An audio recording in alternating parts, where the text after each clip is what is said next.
পরিচিত কোনো একজন ব্যক্তির সাথে সবাই ঐক্যবদ্ধ হন, এইটা তো বলে নাই। যত কথাই বলুক আম করে যে হুজুররা ঐক্য চায় না, ঐক্য করে না, এগুলো শুনতে পারবে, বলতে পারবেন, কিন্তু লাভ হবে না। ওই আওয়ামী লীগ, বিএনপি, মিল্লা, বাকিরা সবাই একেবারে ঐক্যবদ্ধ। কই ঐক্যবদ্ধ? বাকি বাংলাদেশে আর দল পার্টির অভাব পড়ছিনি তো এতুডিকা এত কথা কেন? এজন্য সোজা হিসাব, ওলামায়ে কেরাম ঐক্যবদ্ধ। কিভাবে ঐক্যবদ্ধ? ওলামায়ে কেরামের মধ্যে যেই ব্যক্তি, যেই আলেমরা আল্লাহর কোরআন মানে, দিন মানে, হক এবং হালালের উপরে টিকে আছে, এরাই ঐক্যবদ্ধ। বাকিরা ঐক্যবদ্ধ হচ্ছে না, এটা ইনাদের দোষ না। যে কোরআন মানে না, যে হক মানে না, যে বাতিল ছাড়ে না, সে ঐক্যবদ্ধ হচ্ছে না কেন? এটা তার ত্রুটি, এটা ওলামায়ে কেরামের ত্রুটি হইতে পারে না। মতানৈক্যতা নাই, কথা বলেন না কেন? জেনারেল মানুষদের মধ্যে মতানৈক্য নাই, তো এই বাংলাদেশে জেনারেল শিক্ষিতদের দল পার্টির অভাব পড়ছিনি। আল্লাহ নবী সাল্লাল্লাহু আলাইহি ওয়াসাল্লাম এই জন্য কিতাবে আছে যে মক্কার কুরাইশদেরকে একদিন বলছিলেন, মক্কাবাসী, ওয়াল্লাহি লাউ ওয়াদাতুমুশ শামসা ফি ইয়ামিনি ওয়াল কামারা ফি ইয়াসারি ওয়া আমারতুম আন আতরুকা হাদিহি দাওয়া লান আতরুকাহা হাত্তা উনাফিজাহা আও আমুতা ইলাল্লাহ। বলছে আল্লাহর কসম, মক্কাবাসী, যদি তোমরা আমার ডান হাতে সূর্য এনে দাও, বাম হাতে যদি চাঁদ এনে দাও, আর বিনিময়ে যদি বলো আমাকে কালেমার দাওয়াত ছেড়ে দিতে, আল্লাহর কসম আমি এটা ছাড়ব না। চাঁদ সূর্য এনে দিলেও আমি ছাড়ব না। তার মানে কোনো কিছুর বিনিময়ে, কোনো কিছুর প্রলোভনে আমি ইমানের দাওয়াত ছাড়ব না। আমি আমার এই ফিকির, আমার এই মেহনত, আমার এই জিম্মাদারি আমি ছেড়ে দেব না। হাত্তা উনাফিজাহা, হয়তো এটা জমিনে বাস্তবায়ন হবে, অথবা আও আমুতা ইলাল্লাহ, আমি মৃত্যুবরণ করে শহীদ হয়ে আমার আল্লাহর কাছেই ফিরে যাব। এর বিকল্প কোনো সুরত আমার কাছে নাই। সমঝোতার, আপোষের কোনো সুরত নেই, সুরত নেই। হক বাতিলের ঐক্য হয় না, গোমরা আর ইমানদারের মাঝে ঐক্য হয় না। আমাদেরও বিভিন্ন সময় বিভিন্ন কিছু বলে মানুষ, যে ঐক্যবদ্ধতার অনেক কিছু বলে, কিন্তু সব কিছু বলে দুনিয়াবি বর্তমান পৃথিবীর আধুনিক গণতান্ত্রিক দৃষ্টিকোণ থেকে। এই জন্য আমাদের ঐক্যের ভিত্তি গণতান্ত্রিক ভিত্তিতে না, ঐক্যের ভিত্তি হবে ঈমান আকীদার ভিত্তিতে। এটা জরুরি। এখানেই দৃষ্টি, যত কথাই বলুক আম করে যে হুজুররা ঐক্য চায় না, ঐক্য করে না, এগুলো শুনতে পারবে, বলতে পারবেন, কিন্তু লাভ হবে না। ঈমান এবং আকীদার বিচ্যুতি যার সাথে, তার সাথে ঐক্য হয় না, তার সাথে ঐক্য হয় না। যার সাথে আমার বিশ্বাসের প্রশ্নে দ্বন্দ্ব, যার সাথে আমার ঈমানের প্রশ্নেই দ্বন্দ্ব, তার সাথে আমার ঐক্য হবে কিভাবে? কিভাবে হবে? এজন্য আল্লাহ নবী সাল্লাল্লাহু আলাইহি সাল্লাম বলছেন, আপনারা জানেনও এটা, মক্কার কাফেররা নবীজিকে প্রস্তাব দিছিল যে মুহাম্মদ কিছু সময় তুমি আমগো দেবতার পূজা করো, কিছু সময় আমরা তোমার আল্লাহর ইবাদত করি। নাউজুবিল্লাহ। আল্লাহ বলছেন না, বলে দেন, কুল ইয়া আইয়ুহাল কাফিরুন লা আ'বুদু মা তা'বুদুন, হে কাফের সম্প্রদায়, তোমরা যার ইবাদত করো আমি তার ইবাদত করি না। ওয়ালা আনতুম আবিদুনা মা আ'বুদ, আবার আমি যার ইবাদত করি তোমরা তার ইবাদত করো না। কাজেই এখানে বিশ্বাসের বিষয়। আমি আল্লাহকে মানি, তোমরা কুফরিকে, মূর্তিকে মানো। তাহলে এখানে মৌলিক ভিত্তিতে দ্বন্দ্ব, তাহলে তোমার সাথে আমাদের ঐক্য হবে কেন? এজন্য ঐক্যের ভিত্তি ঈমান, ঐক্যের ভিত্তি কোরআন। আমাদের খতিব আজম আল্লামা নুরুল ইসলাম অলিপুরি দামাত বারাকাতুহুমুল আলিয়া, এই কথাটা তিনি বহুবার বারবার বলে, এখনো বলে উনি, যে আল্লাহ তাআলা বলছে ওয়াতাসিমু বিহাবলিল্লাহি জামিআ, সবাইকে ঐক্যবদ্ধ থাকতে বলছে। কিন্তু এই বিহাবলিল্লাহ উনি বলেন যে কিসের ভিত্তিতে ঐক্যবদ্ধ থাকতে বলছে সেইটা বলেন না কেন? সেটা তো আল্লাহ বলে দিছে। কোনো একটি দলের সাথে সবাই ঐক্যবদ্ধ হন, এইটা তো আল্লাহ বলে না। পরিচিত কোনো একজন ব্যক্তির সাথে সবাই ঐক্যবদ্ধ হন, এইটা তো বলে নাই কোরআন। বিহাবলিল্লাহ মানে তো হইল যখন যেই দেশে যেই দল আছে এর মধ্যে থেকে একটা ছাইয়া, এটার লগে সবাই একমত হন, এটা না। সর্বযুগে সর্বকালে সকলকে ঐক্যবদ্ধ থাকার একটি মূল নীতি আল্লাহ বলছেন বিহাবলিল্লাহ, আল্লাহর রশি। এই আল্লাহর রশিটা কি? বাংলাদেশের চলমান কোনো দল? কি মনে করেন? বাংলাদেশের কোনো পরিচিত ব্যক্তি? তাইলে বিহাবলিল্লাহ, আল্লাহর রশিতে ঐক্যবদ্ধ হও। তাহলে আল্লাহর রশিটা কি? সরাসরি আমাদের নবী সাল্লাল্লাহু আলাইহি সাল্লাম হাদিসের মধ্যে এটা তাফসিরে স্পষ্ট বলে দিয়েছেন, হাবলুল্লাহ হুয়াল কোরআন। আল্লাহর রশি হলো কোরআন।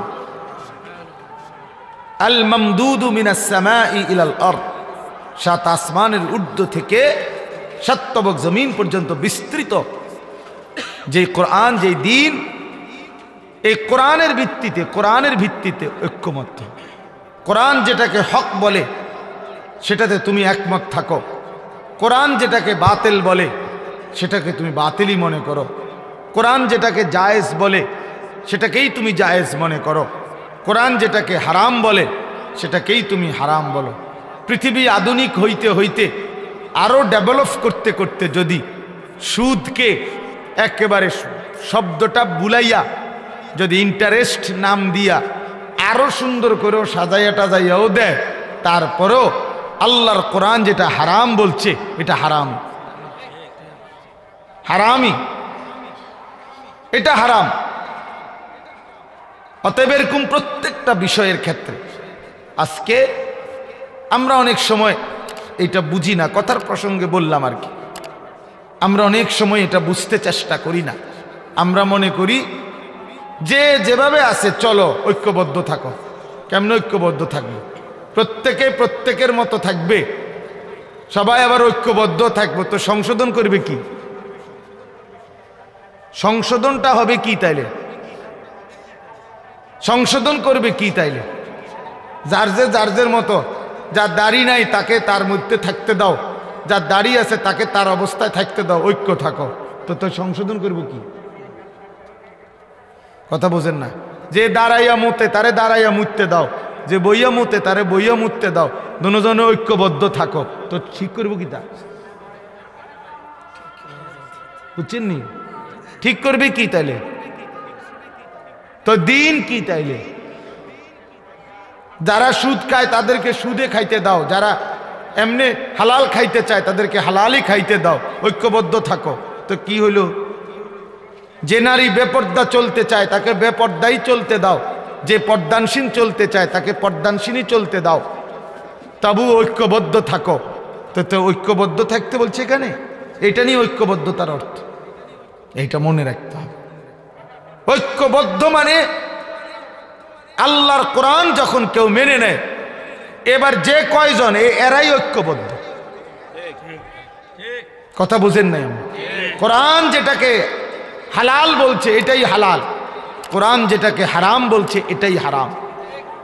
ইসলাম যেটার অনুমোদন দিয়েছে, পৃথিবী যদি উলট পালটও হইয়া যায়, আধুনিকতা যদি কায়িত হইয়া যায়, শীত হইয়া যায়, তারপরও ইসলাম যেটা বলেছে, কোরআন যেটা বলেছে, আমি এটার উপরে একমত, আমি এটাই মানি, এটাই ঐক্যবদ্ধ। এটাই ঐক্যবদ্ধ। ঐক্যবদ্ধতার ভিত্তি আল্লাহর কোরআন। হাবলুল্লাহ হুয়াল কোরআন। আল্লাহর নবী যেটা ব্যাখ্যা করে দিয়েছেন, তো কোরআনের ব্যাখ্যা নবীজির চাইতে উত্তম বেশি কে বুঝছে? বলেন না কেন? আমাদের নবী সাল্লাল্লাহু আলাইহি সাল্লামের চাইতে কোরআন বেশি বুঝছে কে? কেউ? তাহলে ওনার ব্যাখ্যার চাইতে সঠিক উত্তম ব্যাখ্যা আর কারো ব্যাখ্যা হইতে পারে? হইতে পারে। এই জন্য এটা প্রসঙ্গক্রমে ঐক্যবদ্ধই। আপনি তখনই ঐক্যবদ্ধ যখন আপনি পুরা কোরআন মানেন। আর যে কোরআন মানে না, আল্লাহর দ্বীন মানে না, রাসূলুল্লাহ সাল্লাল্লাহু আলাইহি সাল্লাম সুন্নাহ মানে না, সে ঐক্যবদ্ধ প্ল্যাটফর্ম থেকে সে বিচ্ছিন্ন, সে বিচ্ছিন্ন। তো তারে তার হারামের উপরে রাইখা, তারে তার গুনার উপরে রাইখা, তারে তার ভুল আকীদার উপরে রাইখা, তারে তার ভুল বিশ্বাসের উপরে রাইখা আমি ঐক্যবদ্ধ হইলে এটা কখনোই ঐক্যবদ্ধতা নয়, বরং এটা দ্বীনকে বিলীন করে দেওয়া, মিটিয়ে দেওয়া।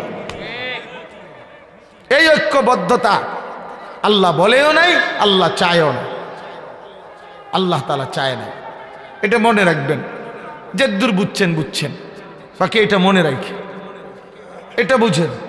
ওই এমনি মোবাইলে লিখে দিলে হয় না, হুজুরদের মধ্যে ঐক্যবদ্ধতা নাই, বাকিরা সবাই একেবারে ঐক্যবদ্ধ হইয়া এক প্লেটে ভাত খায়, সবাই একেবারে বড় 3000 মাইল লম্বা প্লেটে ভাত খায় সবাই, বুঝেন নাই? আমরাই শুধু ঐক্যবদ্ধ নাই, একবার বাকিরা ওই আওয়ামী লীগ বিএনপি মিল্লা বাকিরা সবাই একেবারে ঐক্যবদ্ধ। কই কই ঐক্যবদ্ধ? বাকি বাংলাদেশে আর মতানৈক্যতা নাই, কথা বলেন না কেন? জেনারেল মানুষদের মধ্যে মতানৈক্য নাই, তো এই বাংলাদেশে জেনারেল শিক্ষিতদের দল পার্টির অভাব পড়ছিনি, তো এ তুডিকা এত কথা কেন? যাই হোক, এজন্য সোজা হিসাব, ওলামায়ে কেরাম ঐক্যবদ্ধ। কিভাবে ঐক্যবদ্ধ? ওলামায়ে কেরামের মধ্যে যেই ব্যক্তি, যেই আলেমরা আল্লাহর কোরআন মানে, দ্বীন মানে, হক এবং হালালের উপরে টিকে আছে, এরাই ঐক্যবদ্ধ। বাকিরা ঐক্যবদ্ধ হচ্ছে না, এটা ইনাদের দোষ না। যে কোরআন মানে না, যে হক মানে না, যে বাতিল ছাড়ে না, সে ঐক্যবদ্ধ হচ্ছে না কেন? এটা তার ত্রুটি, এটা ওলামায়ে কেরামের ত্রুটি হইতে পারে না। আমি ঐক্যবদ্ধ, আমি কোরআনের সাথে, মনে করেন মানে আপনি আমার লগে ঐক্যবদ্ধ হচ্ছেন না, এই কারণে যেটা আপনি হক মানেন না, তো তাইলে এটা আমি কেমন ঐক্যবদ্ধ হমু? আমি বুঝি আমার দিন বিসর্জন দিয়া, আখিরাত বিসর্জন দিয়ে আমনের লগে আমি ঐক্যবদ্ধ মুঝে বাবা যেমনে মন চায় এমনি চলেন, তবে ঐক্যবদ্ধ থাকেন। জি না, এটা হবে না। আল্লাহ আমাদেরকে বুঝ দান করেন, আল্লাহ আমাদেরকে বুঝ দান করেন।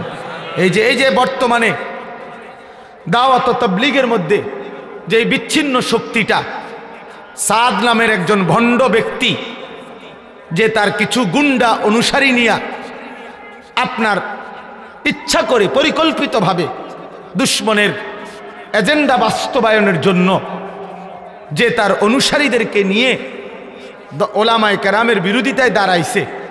এখন সাংবাদিকরা অথবা জেনারেল শিক্ষিতরা যতই বলুক যে আপনারা ঐক্যবদ্ধ হয়ে যান, এক হয়ে যান, না এক হবে না, তো কোনো দিনও না এক হবে না। কারণ আমাদের স্পষ্ট বক্তব্য হলো সাদের আকীদা, কথাবার্তা সম্পূর্ণ কোরআন সুন্নাহ বিরোধী। তাহলে সে একটি ভ্রান্ত আকীদার লোক, সে একটি গোমরাহ ব্যক্তি। তাহলে আমি তার লগে ঐক্য হমু কেমনে? কিভাবে ঐক্য হমু আমি? সে বলতেছে মুসা আলাইহিস সালাম সম্পূর্ণ নিজের ইচ্ছায় তুর পাহাড়ে গেছেন, যার কারণে উনার উম্মত, উনার কওম গোমরাহ হয়ে গেছে। অথচ মুসা আলাইহিস সালামকে আল্লাহ তাআলা ডেকে নিছেন। তো এরকম অসংখ্য বিষয় উলামায়ে কেরামের বিরুদ্ধে প্রতিনিয়ত বিশুদ্ধার করে, কোরআন সুন্নাহর বরখেলাফ কথা বলে। এখন আপনি আমার যতই পিঠে হাত বুলান যে এক হইয়া যান, কিটা দিয়ে এক হইতাম আমি? কি দিয়ে এক হব বলেন? কাদিয়ানির সাথে আমি কি দিয়ে এক হইতাম? কথা বুঝেন নাই আমার? কাদিয়ানি যারা, তারা কোনোভাবেই আপনার আমাদের নবী সাল্লাল্লাহু আলাইহি সাল্লামকে আখিরি নবী মানে না। তারা মনে করে এর পরে তাদের ওই ভণ্ড গোলাম আহমদ কাদিয়ানি, ওই বাটফার, এই বাটফারে নাকি নবী। তো তাইলে এখন আপনি যদি কন আপনারাও ঐক্যবদ্ধ হইয়া যান, কেমনে ঐক্যবদ্ধ হইতাম আমি? এটা আমার ইমানের প্রশ্ন না? কথা বলেন না, এটা আমার ইমানের প্রশ্ন কিনা? তাহলে এটা তো হবে না, এটা তো হবে না। এই জন্য বললাম আর কি, আল্লাহ তাআলা আগেই বলে দিছে স্পষ্ট, ওয়াতাসিমু বিহাবলিল্লাহ, কোরআনের ভিত্তিতে ঐক্যবদ্ধ থাকো। কোরআনের ভিত্তিতে যেই কোনো দল হোক, সেটা আপনার, এটা আমার বিষয় না। কোনো একটি দলের সাথে ঐক্যবদ্ধ হও সবাই, এটা কোরআনের এই আয়াতের অর্থ না। কোরআনের ভিত্তিতে ঐক্যবদ্ধ হইতে কইছে। অর্থাৎ আমরা সবাই সিদ্ধান্ত নিলাম যে এখানে আমরা যদি মনে করেন 200 মানুষ এখন বসছি, আমরা যদি সিদ্ধান্ত নেই যে এক চুল কোরআনের খেলাফ আমরা করব না, সুন্নার খেলাফ করব না, কোরআন এবং সুন্নাহ যেটাকে হালাল বলছে এটাই হালাল, কোরআন সুন্নাহ যেটাকে হারাম বলছে এটাই হারাম, তাইলে আমরা ঐক্যবদ্ধ। কথা বুঝছেন কিনা বলে? তাইলে ঐক্যবদ্ধ। তাহলে ঐক্যবদ্ধ হওয়ার জন্য একটা মাপকাঠি, একটা মূল নীতি আল্লাহ বলছে কিনা, তো ওইটার মধ্যে আইতে হইব আমরা, নাইলে কিছুই করার নাই, নাইলে কিছুই কর। হাদিসের মধ্যে আছে, এই প্রসঙ্গটা এই কথাটা বলে শেষ করি। হযরত হুযাইফা নবী সাল্লাল্লাহু আলাইহি সাল্লামের একজন সাহাবী ছিলেন, বিখ্যাত সাহাবী। উনি একদিন বলছেন নবীজিকে, ইয়া রাসূলুল্লাহ সাল্লাল্লাহু আলাইহি ওয়াসাল্লাম, জীবন চলার পথে যদি কোনোদিন ঈমান ইসলামের উপরে টিকে থাকতে গিয়ে আমি যদি আমার সাথে আর কাউকে না পাই, আর কেউ নাই আমার সাথে, আমি একা হয়ে পড়লাম, কেউ আমার সাথে পুরা দিন মানতে রাজি না, যদি কখনো এমন হয় তখন আমি কি করব?